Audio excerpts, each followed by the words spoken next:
Welcome to Conejo Valley Visionaries, a weekly podcast spotlighting the people and stories behind your favorite Conejo Valley businesses. I'm your host, Cristina Dennstedt. Today, I have a very special episode for you. It is the recording of the panel at our first ever Meet Your Neighbors event held in partnership with Neighborly. I was able to sit down with Gaby Dalkin and Dominick DiBartolomeo in front of a live audience, and you're going to be able to hear about their career journeys, their vision for their businesses, and the live questions we've received from the audience. I think you're really going to enjoy this one, and I encourage you to follow at Conejo Valley Visionaries and at Be Neighborly to find out the details for our next event, which is coming up in just a couple of weeks. With that, please enjoy this conversation from our first ever Meet Your Neighbors event at Neighborly.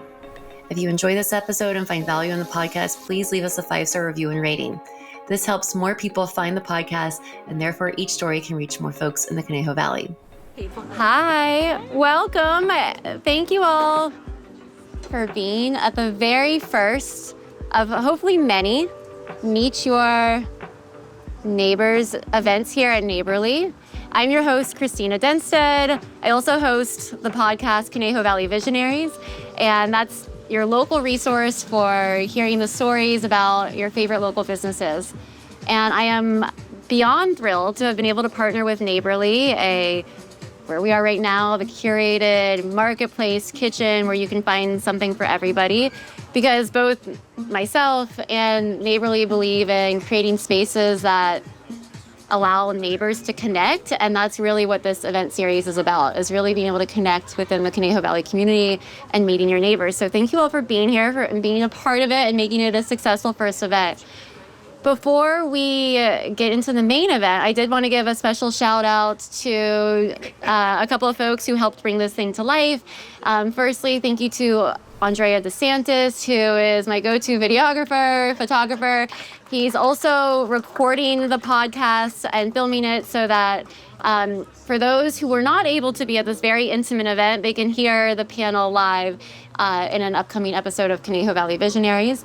And secondly, I'd like to shout out to Barton Designs, and they have generously offered to bring in the audio to help counteract the Westlake Boulevard noise and make sure that you guys can hear. So hopefully you can hear us now. And they support events around the Conejo Valley, in and around it. So thank you guys for doing that. And of course, this event would not be possible without our friends at Neighborly. And I first discovered Neighborly, as many of you probably did, back at the end of last year when they announced they were opening out here in Westlake Village. And I was lucky enough to connect with Gaby and have her on the podcast early on. And then quickly became friends and now collaborators with Justin Lopez, their head of marketing. So I'm going to invite him to come up here. Thank you, Justin, for being here, for having us. Hi. Hi. How's it going? Great. Thank you so much, first and foremost, for making this possible and for really helping bring us together here in the Conejo Valley. That means a lot, and I've heard from many people that this idea of community and being here is super important, so thank you for that. Thank you. Of course. And what I'm curious, I believe, is the rumor true that you are from the Conejo Valley? Yeah, I grew up in the Conejo Valley. I moved here to Oak Park when I was 10 years old. I lived right above Oak Park High School, Canaan and Deer Hill. Went away to school and vowed that I would never come back. Yeah. But here I am now raising my own family in Thousand Oaks. We absolutely adore this community and all of you in it. You are what make Neighborly the restaurant and the gathering place that it is. So thank you so much for being here. Now, I would be remiss to not ask you my favorite question of my podcast, and it's just sort of like a personal passion of understanding, what did you want to be when you grew up as a kid, living out here in Oak Park? So I studied political science. I thought I wanted to be some sort of ambassador to a foreign country. I thought I was going to go into law. Then decided quickly, that was not going to happen. I graduated and went on tour with a couple bands and thought I was going to manage talent after that. Then decided, I wasn't making good money doing that. I was in the restaurant industry the whole time, though. I literally grew up in the industry and found my way back somehow after graduate school, found my way back into the restaurant industry and have been here doing this ever since. So what drew you to Neighborly? How did you connect with these guys? I think you have to be a special kind of crazy to want to work in the restaurant industry. And I've met a lot of very cool, very talented, and somewhat crazy people along the way. Sure. One of them I used to work with, her name is Jenny. She's absolutely one of the most talented operators. She's the chief of staff of Neighborly. She's an incredible person. And we used to work together at a local concept here called Stonefire Grill for many, many years. That's a concept that my family and I founded back in the day. And Jenny was in charge of training. And after we both went in different directions, we had always stayed connected, and we found each other back at Neighborly after that. Amazing. So you have been open now for, 7 months, call it, since the end of last year? Yeah. What are you most proud of in this first location here in Westlake Village? Ooh, a lot of things. This is quite literally a startup in every sense of the word. So we are doing so much on a daily basis. But honestly, as simple as it sounds, I am so proud of the community that we built here. Every day getting to meet more and more people, every day making connections in this community, building this web of individuals, of families, of businesses truly is special. And it's what makes this what it is right now. Quick show of hands. How many of you have eaten at Neighborly once? More than 5 times. Yeah, I talked to many of you, and you are regulars here, so thank you for being that. And I think that's true. What you've been able to create here at Neighborly is really a community and a place in which people want to come often, which is always a good thing. Now, I hope I didn't spill the beans or tease too much, but I did say this is your first location in Westlake. That's right. Are there additional locations on the horizon? What's the vision for Neighborly? So the vision is to grow and become a part of as many possible neighborhoods as we can here in Southern California and beyond. We do have location number 2 signed, and I can't share just yet where it's going to be, but we're super excited to grow the concept. Gaby knows. I know you teased it, Gaby. I was like, are we going to drop the location? I want to know. So yeah, more to come soon. Okay. Well, Justin, thank you so much again for all that you're doing here for the Westlake Village community, for the Conejo Valley, for having us here for this event. We really appreciate it. And with that, I'm going to turn it over to get the rest of the panelists up here. Thanks, Cristina. Thank you, Justin. Everybody give a round of applause. Awesome.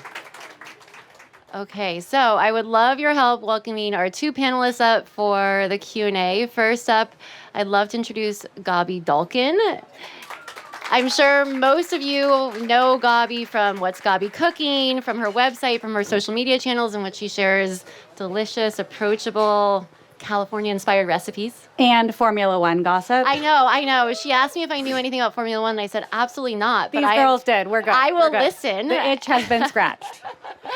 In addition to being a Formula One aficionado, she's also a 2 times New York Times bestseller. And of course, the inspiration, the brains, the ideas behind Gaby's here at Neighborly. So thank you for being here, Gaby. Thanks for having me. Of course. And then I am thrilled to bring up to the stage Dominick DiBartolomeo. Oh, close. Good, okay. Thank you. Dominick is the owner of an LA institution, the Cheese Shop of Beverly Hills, also Domenico's Foods, where he produces amazing Italian handmade pasta and sauces. And of course, if you have not had the pizza here at Neighborly, the man behind the incredible pizza and homemade pasta that's served here at Neighborly. So thank you, Dominick, for being here. Thank you for having me. Also a podcast host. So he has his very own podcast, which I highly recommend listening to. It's the industry, sort of behind the scenes of the restaurant industry in LA and I guess across the country. So thank you for both for being here. As I love to do, and we did this before, but I'm always curious, what did you guys want to be when you grew up? So maybe Gaby, can you kick us off? Sure. I wanted to be a doctor. In fact, I was pre-med for a number of years in college until I got to OChem and I got my first F. And then I quickly was like, fuck this, I'm out. And I pivoted to business. And after college, I moved down to Los Angeles and went to culinary school because I didn't really know what I wanted to do. And I never left the food world. But this was not like it wasn't ever intentional.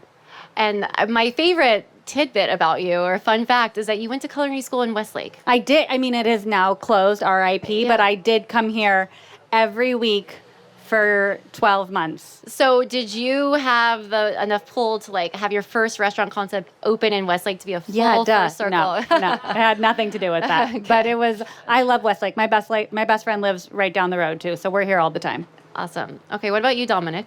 Well, I think if you asked me if I was younger than 10, I'm losing my voice. I probably wanted to be an ice cream man. And then as I got older, I actually went to SC. I was a psych bio, like you, psych bio major, music minor. Realized psych bio wasn't for me. And then I decided to be a jazz guitar player, and that worked out well because I sell cheese now. Both of you with these science minds and then going into the food world. So, Dominick, how did you then go from that into the food industry? We definitely don't have that kind of time, but I would say I was dating this girl in college at the time, and she started the cheese store, and she's like, if you ever want to do anything in food, you should probably, growing up in an Italian family, she's like, if you ever want to do anything in food, you should probably go check out this store. And I literally started working at the cheese store for $8 an hour on the books and $2 off, and, started the food business right after that. So, are you from LA originally? I'm not from LA originally. I'm from New York City. Can't hide it. Fair enough. What about you? How did you go, Gaby, from, you went to culinary school. How did you then make the decision to take it into a career? I started culinary school. I started working as a private chef. I did culinary school and private chefing at the exact same time. I got a job literally on my second day of school, and I totally lied. I just really subscribed to fake it till you make it. And I just kind of did them in conjunction with one another until private chefing became... No, I'm sorry. I started culinary school. I knew there was a third thing. I started culinary school, private chefing, and my blog at the time, all at the same time. That was an important part of my career. And I did culinary school for a year, and I continued to private chef for this family over the hill in Malibu for a minute, and then here in Calabasas. And as What's Gaby Cooking started to pick up steam and slowly became more lucrative than private chefing, I walked away from private chefing in 2012 and went full-time with What's Gaby Cooking. Amazing. And did you have aspirations to, at some point, open a restaurant? I don't think I knew what was possible. I think starting in the digital world back in 2009, 2010, what is possible to do now, it didn't exist back then. So I never knew exactly where I was going. I just knew I was a hustler, and I was excited to be in this industry and meet people and create. So I think I was always very scared to open up a restaurant because I know how hard it can be, but finding the most incredible partners known to man made it much less scary to me. That makes sense. What about you, Dominick? So you're working in the cheese store of Beverly Hills. And then how did you transition into being the owner and creating after that? So, basically I started this food business while working at the cheese store. And, with food, the entry barriers are so high. So I wound up, going into farmers markets, and I just started exploiting, family recipes for monetary value. And I wound up, creating this little product line at the farmers markets. And it was really cool. I remember the first 2 weeks, it was kind of awesome. All my friends came and showed up. And then, by the third week, I'm like, where is everybody? And then, you just kind of, roll with the punches. And we created this really cool little product line. And over the time, I wound up meeting a lot of chefs shopping in the markets for their families and stuff. And then I started this little pasta company, and I started selling to them. And then I started the import company, and kind of just sort of snowballed. How did you end up connecting then with the team at Neighborly? Mario has been a friend, and I remember Mario when he first started Mendo. And we were just friends at the time. And then over the years, he became a mentor to me. And he helped me he literally walked me through, held my hand. At sometimes he probably kind of rocked me and cuddled with me. And basically we wound up, he walked me through the entire transaction of what it was like to actually buy a business, raise money, and do all that. And which is something I had no experience over. I was just a kid working behind the counter for a while. And then, by the time he kind of helped us and get us started, he was working on this project that sounded so exciting. And no one says no to Mario. And thank you to Mario for being here tonight. Thank you. So what about you, Gaby? How did you guys connect? We actually connected prior to Neighborly being, well, I don't know about you on your end, but when we first met the team at DFG, we were talking about launching a baby food company. And we ended up not, as you know, following through with that because launching a baby food company is terrifying. Well played. Yeah, thank you so much. It was a great decision. And we always just stayed close. And I remember Donald called me, one of Mario's partners, and was like, do you want to have a quick lunch? And we met, we had a great lunch, and he was like, would you ever be interested in doing something like this with us? And I was like, yes, absolutely, I would. Like, I totally respect their entire team. I think everything they've built in the past and where they've come from is so incredible. I was like very excited at the possibility, and then we just kind of went from there. What about the menu selection? I'm so curious about the development of your menu that got here. Sandwiches for you, salads. I mean, the LA chopped, if you have not had it, my favorite salad here. That's my wife's favorite. Yeah, it's I'm so honored. To bring an LA chopped home. Wow. I know. This is the And I make salads, by the way. Sorry. hot take. How did you come about creating these recipes? You obviously have cookbooks. Are they inspired by that? Are they fan favorites on your website? You got to give props where props are due. These guys are so smart, and they did their homework. And I felt like I was studied, not personally, but my books. Like every time we'd walk into a development meeting, they were like, and then you do the cilantro vinaigrette and the basil vinaigrette and this and that and their cheese. And I was like, oh my God, you guys know exactly my MO. I think they read my website and my books 100 times over.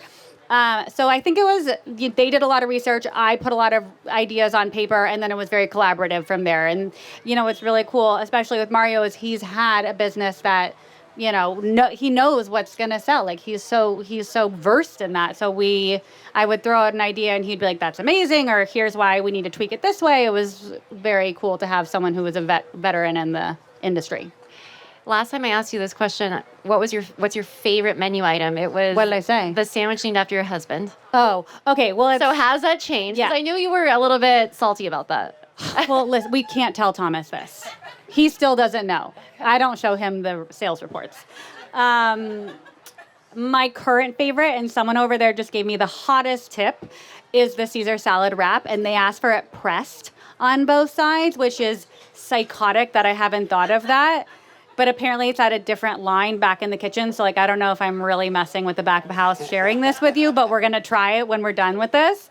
The wrap is supreme, and I've been eating a lot of wraps in LA because I live over 30 minutes that way. None of them hold up. Like ours is superior. Love that.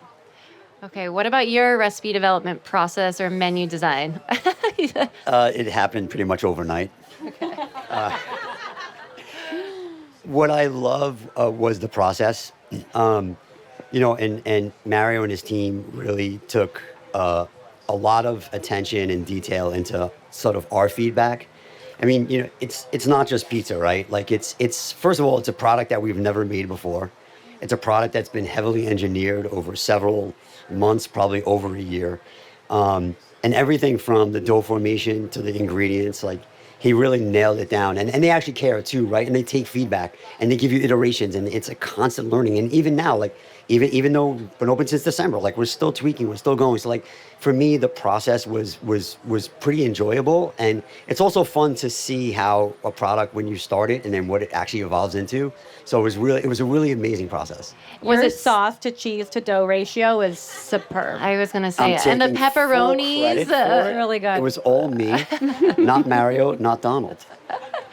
Is it at all similar, though, to what you were doing back in the early days, developing your product that you were selling at the farmer's market? So, I mean, the process, of course, right? And we're still doing it, right? I mean, at the cheese store, it took us 9 months to come up with our sandwich selection and, probably 10 months to come up with the salad selections. But, like, yeah, you're constantly tweaking, constantly learning. So, and that's part of the process. I mean, that's what makes you better, so. What's your favorite item on the menu currently? Oh, God. The LA chop. Besides the LA chop, I kind of like the Social Monk chicken, the fried chicken. I love it. It's pretty amazing. I mean, I think everything's awesome. Yes, of course we love the LA chop, Gaby. Pick one from your own menu. No, I mean, of course the pepperoni pizza. It's sweeping the nation by storm. But I would also say too, I do love that cheeseburger, that cheeseburger wrap that Armin does. My daughter daughter it's loves so that. good. It's sick. It's pretty sick. It's amazing. Okay, so I feel like you both are probably excellent entertainers. I know for sure I see a lot of entertaining content on Gaby's page. And also, you're just a man about. You can just tell you enjoy probably socializing with people. What are you guys cooking during the summer? What are you eating? Is there a specific? Are you only on the grill? I know you have a grilling cookbook. What's happening, guys? What are we doing here? I mean, like, it is hot. Yes. I am not inside. Except for last night, I did Insta Live inside on Monday. That was upsetting to me. I should have been outside, but whatever. I am not a big cook in the summer. I'm more of an assembler. Tomatoes, cheese, bread. Like I'm not trying to slave over a stove for very long, but I do love to grill. We have an obscene amount of meat in our freezer, and I just like take out a piece every night for the next night and grill it with some sort of Dalkin & Co. seasoning and call it a day. It is impressive when if you're not watching Gaby's lives every Monday, they're very informative, very like fast. Psychotic. But parents, and she just did this like turkey feta burger and slipped in some ingredients for her daughter, which I appreciated. And then you always assembled a little side dish. I'm like, you make it seem so easy. And I'm like, how are we doing this? A tomato burrata. When you're a private chef and you go to work thinking you're cooking for 4 people, and then your boss is like 47 people are coming over for a football party in 2 hours, nothing can faze you. You must remain cool under pressure, and that was my life for 3 years. So a toddler is no match to that. No, I mean, but listen, when Poppy walked, she was I was making these burgers and I was crumbling feta in, and I was doing it so nicely so I could like show people the size of the feta, and I could hear her walking down the hallway to me, and I think the terror that everyone must have saw on my face. I've never crumbled feta so fast in my life, and I was like, it's cheddar, and it's not zucchini, it's a cucumber, and I just started like lying to everyone on camera in front of Poppy so she would eat it. But she gave it 20 stars. I know. So it was a new level of happiness that I unlocked. That I white didn't know lies. existed. Come on, to kids. It's fine. They don't know anything better. What about you, Dominic? Are you entertaining? Is there a cheese or wine? Yeah, You're like, so of course, like we're always doing cheese boards, obviously, and we do a lot of the catering with the sandwiches and stuff, so I bring that home. But I would say, I do really enjoy grilling. So, and especially like off the heels of an Italy trip, like we're grilling a lot of fish and pasta. We make a little bit of pasta during the summertime, but it's almost always everything on the grill. I did hear that you were traveling in Italy. Was it this past month? Yeah. Do you have any trends or inspiration that you're coming fresh off this trip with? So for the first time, I only drove through Positano and never actually stayed there. So we stayed at Positano for the week, and then we went to Puglia, which I've been to several times. And my friend Marcello's here from Puglia right now. But anyway, so we basically, I would say like a lot of like the grilled fish. I'm actually making pasta assassino right now, which is not something I would make during the summertime, but it's one of my favorite dishes to try. What is that? It's a very pugliese dish that you're basically making this like tomato water, and you're cooking raw pasta in the tomato water instead of boiling it. Yeah. And little by little you're adding, we have this like pretty amazing estrato that comes from Sicily. So we add a little bit of estrato, which is like a tomato paste, but like a really concentrated tomato paste. And we add that with a little bit of pepperoncini, and we just kind of keep cooking that down in tomato broth. So little by little, you're actually cooking dry pasta, and it basically it reduces down into this dry, sticky sort of pasta sauce. And then, if you really want to like get adventurous, we were, off the heels of Italy, we put a little shrimp in there or a little langoustine or something. Yeah. That's a pretty amazing dish for the summertime. Okay, we'll be over soon. You want to come over for Monday Insta Live? Done. Let's do it. I know. Is there a wine or a spritz that we are drinking right now that we can suggest to the people to try? Me? No, you're the wine. You've known wine way better. Yeah, I don't know, Fiano right now, because I was just in that area. I think it's great, super light, super crisp from Italy, and of course a spritz. Campari. I like Campari for Aperol, but any kind of spritz right now is perfect. Just especially right now, like in Westlake, it's amazing. Yeah, you can't go wrong. What is the vision you have for your businesses as well as through Neighborly? Oh, well, we're going to take over the world with Neighborly, which is very exciting. I can't wait to be in Dallas and Austin and Nashville and New York and all the places. So that's on my vision board. But also I would love to have a location close to my home so I can stop cooking. So maybe we can work on that. For what's Gaby cooking in general, again, I feel like we are about to sign another cookbook deal. We're launching new products with Dalkin & Co. later this year. I feel like there's a lot happening behind the scenes that I can't entirely share yet, but I love what I do so much. I'm very happy and I feel very blessed that I get to work with incredible people. And teach people how to be comfortable in the kitchen and have this incredible community. So we'll just keep going. Keep going. I love it. What about you, Dominic? Yeah, I mean, she took my whole line with complete utter world Sorry. domination. But no, I mean, yeah, right. Like, so for Neighborly, I mean, obviously just expanding to multiple locations and cities around the United States for sure. But in terms of, Domenico's Foods in the cheese store, it's, yeah, I mean, there's CPG products, there's another store units, there's airports, there's, deals both internationally and nationally. So, I mean, there's a lot on the table, just, fun stuff, right? As long as you never work a day in your life, I think you'll be okay. And I feel like we're there. Do you still source to restaurants around? Oh yeah. We have a pretty nice import company. So which is why like part of the Italy trip was fun and part of it's business. But we travel around the world sourcing product and stuff, which is for me it's my unique ability and I love doing it. I love that job. That sounds like a great a great one fun. to have. So we did have a community question come in, and I think it plays into this vision that you both have of world domination. How do you do it? Is there a secret? Is there a piece of advice in terms of balancing so many different businesses and opportunities that might be tactical for somebody to take away? Can I answer first? Because you're going to take my answer if I. Okay. All right. Well, let me say it first. No, I mean I feel like what was the question? Balance. How do we balance Yeah, how it are all? you balancing? Oh, Are you you're asking the wrong guy. Google Calendar guy? Is there an app? No. I mean, look, like sleep. yeah, no, it's not. No, I think there's a balance. I think there's, I have a 15-year-old daughter who I'm teaching how to drive now and stuff like that. So like, there totally is a balance, and I think that when you hire the right team with the right people, that means a lot, and it kind of carries you through. And I think we've done an amazing job of, yes, we have great products and stuff, but without the people, you're nothing. So I think we've done a pretty incredible job doing that. I love that. I agree. I think hiring incredible people around you makes the world of difference, but I also don't believe in balance. I don't think it exists. I can't, I don't subscribe to it. I think whatever I'm focusing on at the time, I'm giving 100% to, whether it's my kids, Gaby's, what's Gaby cooking, a cookbook, whatever. But I don't, I think balance is an overused word. A fallacy that at one point we thought we could aspire to. I get it. No, that makes sense. My last question for you, if there's any aspiring business owners out here, what would be one piece of advice you would pass on? Oh, well, my favorite advice is to not take no for an answer. And if someone tells you no, you go find someone who's going to say yes. And if you have an idea or a dream or whatever it is, you can't give up on that. And you have to find someone who can help you make that a reality. She took my answer. You guys are so in sync. I would know. I mean, yes. I mean, yeah, absolutely for sure. But I would say it's so cliche, and you hear it every day, and you hear it all the time. Don't give up.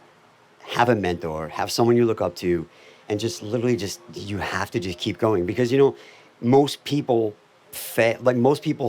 quit before they don't know how close they are to success, and you just have to keep going. And if you love what you do, you don't mind going through it. Yes, there's going to be ups and downs, and it's hard. Every day's hard.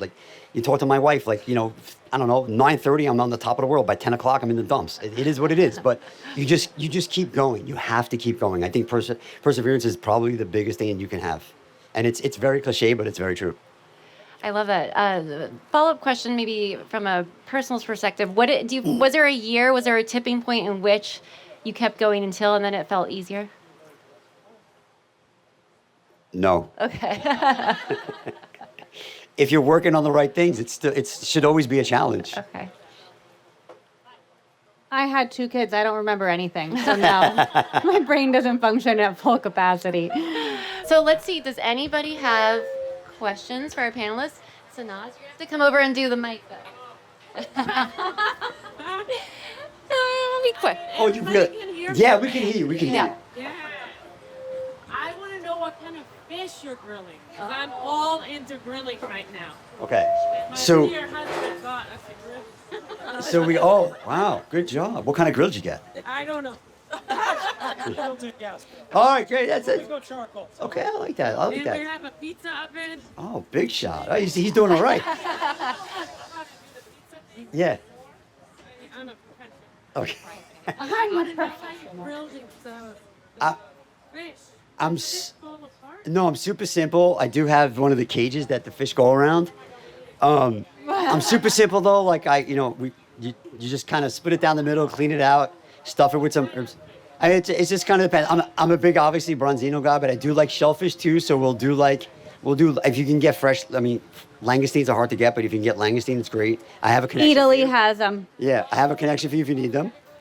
And then I would say I do a lot of shellfish. Simple things. I'm like literally like an olive oil, garlic, parsley, lemon juice kind of guy. Like very, very simple. I mean, yeah, it's more than just turning it though. She's actually asking for the recipe right now. Yeah. There's a Of which grilling. fish?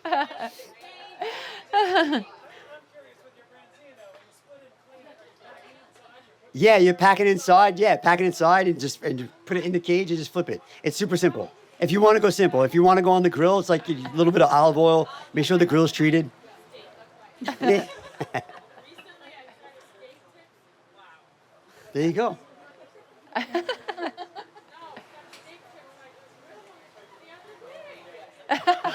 How could you not remember? Try the cage. It's easy. It's simple. I love that. Very helpful tip. Okay, Hillary. Yeah, I'm Hillary. Hi, everybody. I really enjoyed you guys. You guys are wonderful. Gaby, big fan. Both of you. Thank you. So much. My question is about mentorship. Did you guys, who's your mentor? How did you connect with them? Is it other friends? Is someone connect with? How often are you, connecting with them and getting advice from them? So kind of just about that path that you take.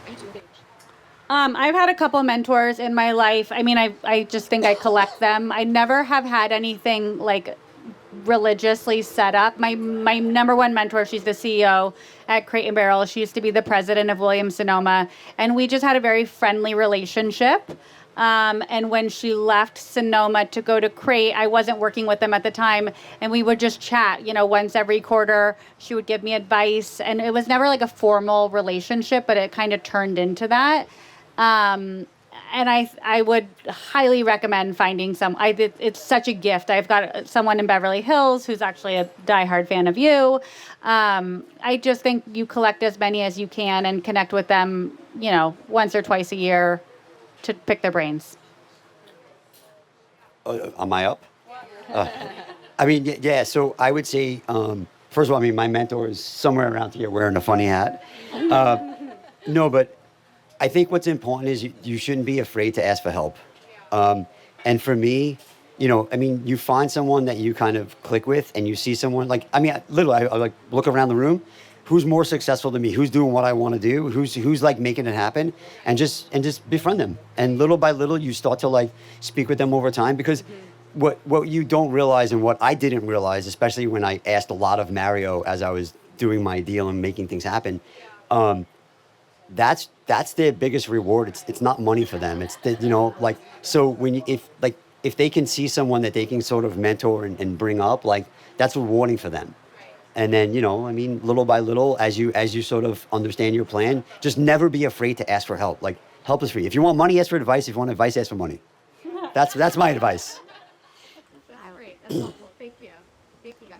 Thank you for the question. Anybody else? I do have a follow-up to that one. Do you look for a mentor in the same industry?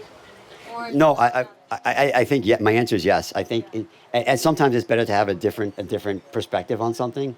And so I have one of my really good friends who's actually a mentor of mine is in real estate, and because you want an outside of the box opinion as also. I don't think there's enough. You couldn't have enough mentors. I think you just keep going with it, and the different perspective, I think even rounds you out better.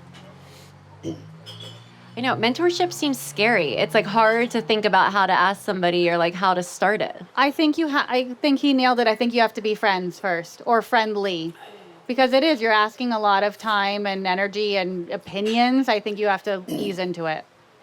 That's great. And people are busy. So, but if they are excited to be around you, it makes it a lot easier to pick their brains. I know, and it is funny because I do think the trope of DMing somebody is maybe not as approachable now, but sometimes people are very able to connect and willing to, and so it's. When you and Justin were talking, I responded to 60 DMs from today. I will respond to anyone on DM. That's I don't incredible. think you should never be scared of that. And if people are not going to write you back, that is truly their loss. I think that is not very community forward, and so, forget them. I love that. Yeah. If I get a DM, I'll respond. Amazing. Other questions out there? Yes. So, outside of your industry, where do you get your inspiration for what you do? Wow, I guess it's industry adjacent, but for me, it's a lot of travel. And then I listen a lot to my community, which I guess is kind of my industry, but not like it's moms and people who are trying to figure out what to cook for dinner for their boyfriends or girlfriends or whatever it is. I'm always listening to wherever I am so I can know how best to serve them. And then I take that and apply it to my job. I travel probably 8 to 10 times overseas a year. So like for me, it is travel, but it's also like you connect with a lot of different chefs and stuff, and you start to learn a little bit more about your industry.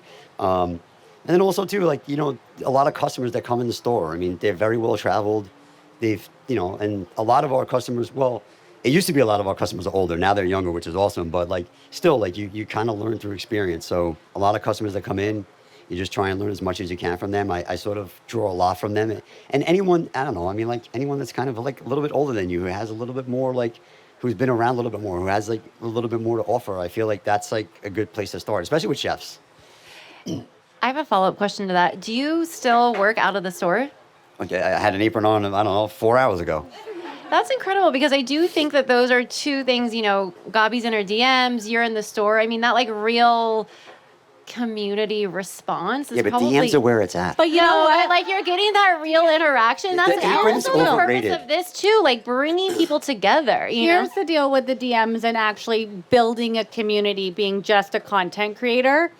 It makes it so much more rewarding when you do something and people are excited to show up and they actually come. For example, if you're publishing a cookbook and let's say you got a huge book deal, but like you don't have a community, no one's like thinking about you as their best friend, no one's gonna show up for that book event. And that really sucks. So if you are establishing a community and you care about these people, I know, TMI, sorry for the men here, I know about 40 women right now in my DMs who are going through fertility problems.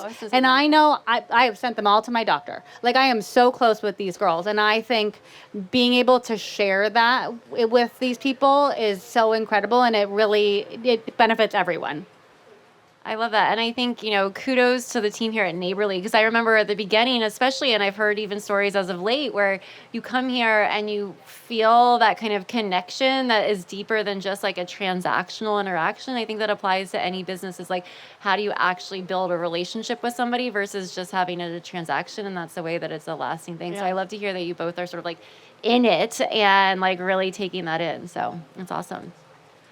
Other questions? I'm Allison. Hi, love this so much. I don't cook very much. I'm really good at ordering from Neighborly, actually. But I'm curious how much work you put into like making sure that the community is well versed here. Like, how do you know what's working? How do you know what you might need to alter with either recipes or offerings? And then how much say do you have in that as, creators, but also you're not designing, hands-on what is happening here. Where are you? I don't know. So how do you decide what the look is like here and then also what the food you're offering is like? Like the design inside? All of the things. Like, how much ownership do you get to have? Oh, I think it's so collaborative. I mean, I can't speak for you, but when we were designing the logo, when we were designing the menu, when we were talking about how to word things, I moved commas around and it was well received. Like, it is so simpatico. What was the first part of your question? Well, you're bringing a brand, right? Yeah, these guys care so deeply about it because, listen, people, for example, I don't have another restaurant. Like, this is my first restaurant. So this was the first time you could actually get What's Gaby Cooking food in the wild that I didn't make or you didn't make. So I think they took a lot of care to make sure it was exactly what I wanted it to look like. We talked about food styling. We talked about all that it was all very collaborative. You got some props. See, the mentor coming in and helping out. I needed that, by the way. Yeah. Yeah, so when you do, I'll speak for myself. I would not trust any other operator to do what they're doing because I've known Mario for, I don't know, 15 years, whatever it is. They basically not only hold your hand throughout the entire process, but you are, like, I would not have signed any deals if I wasn't involved in the actual sourcing of the ingredient, the product quality, how it tastes, and you're constantly tasting. I don't care who you have. I don't care what restaurant you are. You change a sous chef, you change a line cook, something's going to be different. You're going to keep tasting, you're going to keep refining. Mario comes over once a week. There you go. Yeah, we He only comes over once a month for me. We're neighbors. But no, it's a constant, it's still evolving. It's always will be. So you have to find the right operator, and we have say in everything. And they're a partner. We're not like, we don't work for them, they don't work for us. And I think that's the transaction. So the brand is a collaborative process. Well, yes, but the design inside was done by some people internally at DFG, and they have very good taste. So I trust them implicitly. Yeah, I'm not designing shit. Any other questions? Brittany? I own a small business here in Thousand Oaks. I've grown my business a lot in the last 6 years. I've been open and it's changing. And I'm also looking forward to like world domination, multiple locations and stuff like that. But I'm very client facing right now, and my problem that I'm having currently is that I'm having a hard time letting go. Right? Like I feel like my clients come to me for me. And so What's your business? I'm an esthetician, so I own a salon suite business, and I'm booked like 8 weeks out, so I'm very busy, and I just hired an assistant to take on. But I'm looking to let go. It's my first like baby step of letting go. But I guess I've always been self-funded, and I've been able to do 2 locations now, like by myself, without investors. But I'm looking, I think.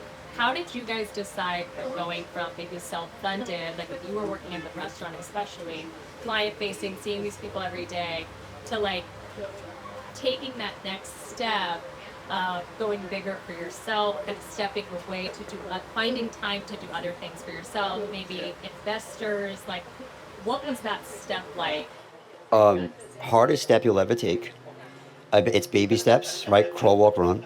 I would say that the biggest thing that you can't scale a business unless you have people under you. You can't, you won't, and you need help, and you need people. For me, when I first started, the hardest thing for me was, I remember the day I had a culinary student come in while I was like working my side hustle at the cheese store. I had a culinary student come in, and I trained her on every single product, and it was the hardest thing I ever did, but it was the greatest thing I ever did because I no longer had to make the product. What you need to do is find somebody that you align with. You need to train them and constantly train them.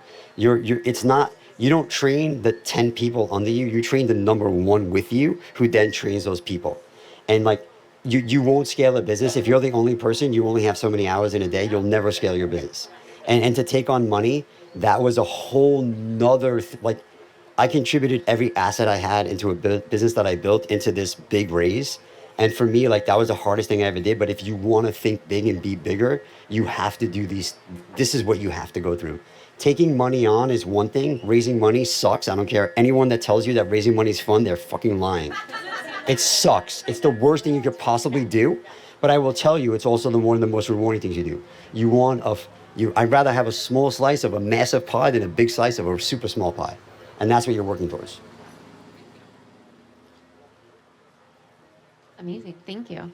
Yes. Not again, bro. We're not going to. I don't want to talk about grills. She's like, and how about langostinos? I'm grilled out. I'm fished out, and I'm steak tipped out. I think you're going to talk about that box. What I'd like to say is, you can tell a lot of branding and a lot of work went into that box.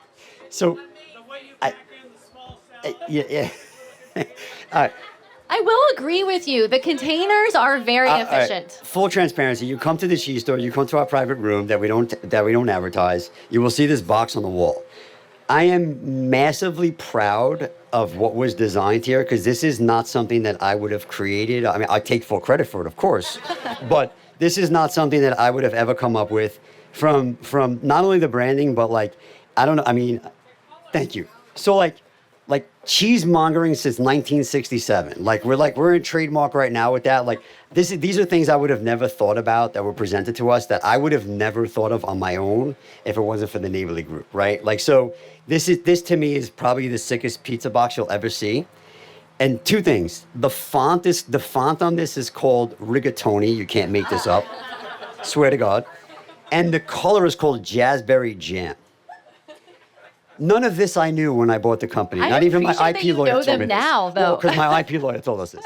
But I will tell you that this is probably the sickest pizza box ever, and I'm in love with it. And this is just a small little sort of, I don't know, like, this is just what Neighborly does. This is what Mary and his team do. So, like, for me, it's sort of a no-brainer. And also, too, like, you have these pockets. Like, the pizza is, like, literally venting out of these pockets. Like, nobody's making these boxes. It's amazing. Only for here, bro. Yeah, I mean, the box is $90. The pizza's $20, but I mean, go for it. The kids' pizzas don't come in that. Who said? No, you can't. You can't sell $20 pizza in a $40 box. The kids' pizzas come in foil. Jazzberry Jam. Jazzberry. That is an excellent name for a color. I thought I saw another hand go up. Yes, Chantel. This is more of a personal question for you two, but like, what gives you the confidence to do what you do? Oh, that's a good one. Can I call my mom? Yeah. Hey, I like to phone a friend. I don't know, maybe wine and beer? No, you know what? I look, like, if you love what you do, and like, you know, Gaby said it before, like you can't take no for an answer. And your first no sucks, your second no sucks. By the third or fourth, you're like, fuck this, I'm doing it. So, like, I don't know. Like, I mean, I don't know. There's sometimes when I think of these things, like, I think of the deals we're thinking about in the Middle East and stuff like that. I was like, I don't know. Like, can we do that? I'm like, yeah, fuck yeah, we could do it. Like, we're just going to go. Who cares? What's the worst they could do? Say no? Who gives a shit? Right? Like, yeah, just keep going. It's hard, though. It's hard. I really would like to call my mom. She would have a great answer for this. I do think she would say, throughout my whole life, whenever I needed help, she never gave me a lot of she didn't tell me what to do. She made me figure it out on my own. And I think being instilled with that as a child and then that aging up with me into my adult life has really helped me figure out how to navigate my way through complicated situations, which in turn has given me confidence to ask for what I want or, you know, try something new. So I don't think that has to happen in childhood. I think it's just something you have to practice all the time, maybe being a little uncomfortable and figuring out how to move forward. You could DM me and I'll call her on my way home though, and I'll give you a better answer. A voice note from your mom or something. Yeah. She would she wouldn't, but my father would happily do that. Anybody else? Yes. I have a question. Checking by Dominick. Do you think that we'll get the sandwiches here in Westlake, or do we have to drive to Beverly Hills? Which, you know, we do not like doing. No. Anything and everything is possible. Next question. Yeah. Mario, I saw you talking to her before. I did. Thank you. Yeah, anything's possible. Okay, any other questions?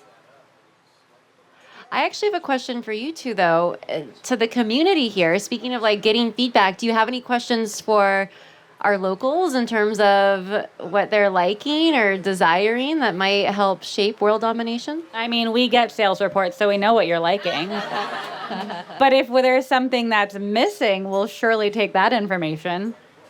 Sandwiches. Yeah, I mean, no, I mean, this place. So my wife's family's from the Bronx, but they live in Agora now, and it's pretty interesting because I never like I probably hit a lot of golf balls on Westlake Boulevard on the course over here, so that's my extent of knowing Westlake. But I would say that this is a really amazing community here, and I wasn't really privy to much of this until we started doing Neighborly. And, it makes us think of like new locations and things like that. And it also makes us realize like I feel like Neighborly has filled this amazing void that and they did it in a way that it's still luxurious and it's still amazing, but it's also very artisanal, very hands-on, which is not something that those usually don't go together. And I think they did an amazing job of that. And it kind of opened my eyes to a whole new area that I wasn't necessarily educated on. So I don't know. I feel like the whole area here is just, I don't know. I'm sure, and it's not up and coming, maybe because I'm like introduced to it, but I feel like it's pretty amazing with food. And I feel like it has a great food culture here and not something that I, would have previously thought of. I agree. And I appreciate that you guys are being so honest and sharing your time to come out here and do this for us. Thank you so much for being a part of this. Thank you so much for bringing your own brand of creative, delicious food here to Westlake Village, to the Conejo Valley. Thank you to Neighborly for hosting us. And we, really appreciate what you guys are doing and can't wait to continue to follow you and see what you continue to build and dominate around the world. So for folks to follow you, it's at What's Gaby Cooking, no G, at the end, and then at Dom's Foods. Yeah, and the Cheese Store Beverly Hills. Cheese Store Beverly Hills. Of course, follow at Be Neighborly and Conejo Valley Visionaries. Find out we're going to be doing more events, so please make sure to follow, and we appreciate you all for being here. Thank you so much. Thank you. Thank you for listening to Conejo Valley Visionaries. If you like today's episode, make sure to subscribe on Spotify, Apple Podcasts, or wherever you listen. And don't forget to rate and review us. That's the best way to support the podcast. To enter our giveaways, learn about local events, and to find out more about each guest, follow at Conejo Valley Visionaries on Instagram. If you want to share your visionary story on the podcast, send us an email. We are always open to guest nominations. Email ConejoValleyVisionaries@gmail.com. This episode was produced by Cristina Dennstedt and Justin K. Sloan. Conejo Valley Visionaries is edited by Justin K. Sloan and J.Sloan Productions.